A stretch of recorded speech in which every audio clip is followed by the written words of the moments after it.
एक लड़का था, वह काफ़ी गरीब था। उसके पास न तो कुछ खाने को था और न ही रहने को घर था।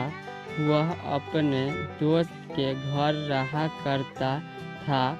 उसने एक छोटी सी कंपनी में पेंटिंग का काम करना शुरू कर दिया। धीरे धीरे उसके पास काफ़ी पैसे भी हो गए। बाद में वह काफ़ी धनी भी हो गया, लेकिन अभी भी उसके अंदर कुछ कमी का एहसास होता था। जब वह छोटा था तभी उसके माता पिता इस दुनिया से चले गए थे। उसने कभी प्रेम को नहीं जाना था।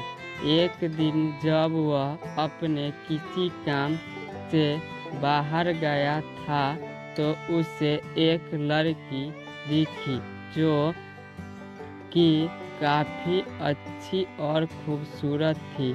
उसको देखते ही इस लड़की को उस लड़के से प्रेम हो गया। वह काफ़ी देर तक इस लड़के को देखती रही। कुछ देर बाद वह लड़की वहाँ से चली गई। कुछ दिनों तक यह लड़का उस लड़की को खोजता रहा, लेकिन वह लड़की न मिली। लेकिन नियति ने उस लड़की से इस लड़की को मिला दिया। वह लड़की इस लड़के के घर काम की तलाश में आई थी। लड़के ने लड़की को तुरंत घर के काम के लिए रख लिया। जब वह लड़की इस लड़के से मिलने आई थी तो उस समय इस लड़के ने कुछ शब्द भी साफ से नहीं बोल पा रहा था, जिसने लड़की को लगा कि यह लड़का गूंगा है। लड़का भी जान गया था कि यह लड़की हमें गूंगा समझती है। इसके साथ ही साथ यह लड़की समझ गई थी। जब वह लड़की इस लड़के से मिलने आई थी तो उस समय इस लड़के ने कुछ शब्द भी साफ से नहीं बोल पा रहा था, जिससे लड़की को लगा कि यह लड़का गूंगा है। लड़का भी जान गया था कि यह लड़की हमें गूंगा समझती है। इसके साथ ही साथ यह लड़की समझ गई थी कि यह लड़का इस घर का नौकर है, ना कि मालिक है। अब जब भी यह लड़का उस लड़की के पास जाता तो गूंगा बन जाता है। धीरे धीरे वह लड़की इस लड़के पर काफ़ी रहम खाने लगी। अब इसे इस लड़के के लाचारी पर प्यार होने लगा। लेकिन फिर वह लड़की एक बात से डरकर पीछे हट जाती थी। इस लड़की के भी माता पिता बचपन में ही मर चुके थे। इस लड़की को इसके चाचा ने पाला था और वह चाहता था कि वह जब तक जिंदा रहे यह लड़की उसके खाने और पीने का पैसा दे। लड़की का प्रेम हद से भी बाहर जाने लगा।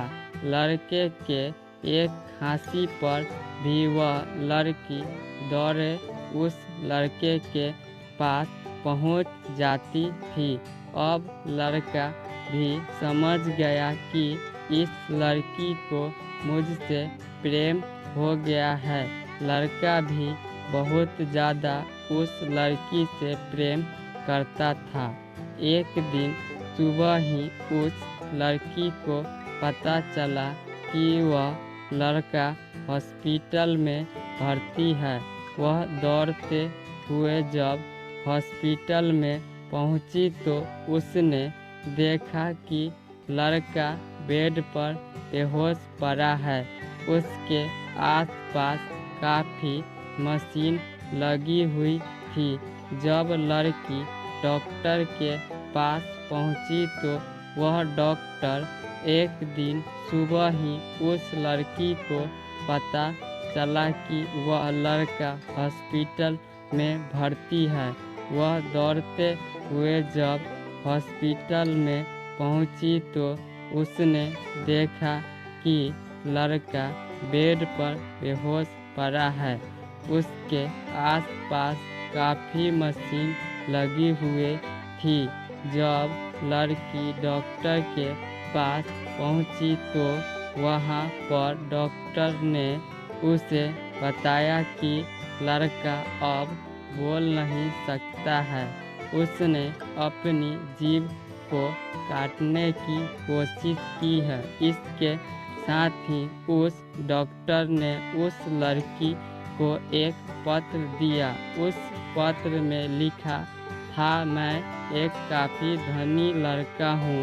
जिस घर में तुम काम करती हो उस घर ने उसे बताया कि लड़का अब बोल नहीं सकता है।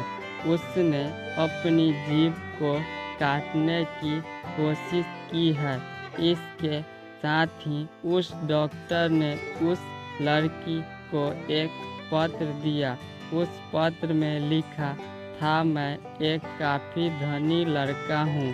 जिस घर में तुम काम करती हो उस घर की मालिक मैं ही हूँ। लेकिन इसके साथ ही मैं तुमसे एक बहुत बड़ी झूठ बोला है कि मैं एक गूंगा हूँ। अब इस झूठ का प्रायश्चित करने के लिए मैं ऐसा काम करने जा रहा हूँ। इसके साथ ही तुम मेरे घर से मेरे मैनेजर से पैसों को लेकर अपने चाचा को दे देना और एक नई जिंदगी की शुरुआत करना। अगर हो सके तो मुझे माफ़ कर देना। तुम्हारा दोषी। इस पत्र को पढ़ने के बाद उस लड़की के आँख आंसू से भर गए। वह दौड़ते हुए मंदिर में गई। उसने भगवान के सामने कसम खाया कि जब तक वह लड़का बोलने नहीं लगता है तब तक वह कुछ नहीं खाएगी, भले ही वह मर क्यों न जाए।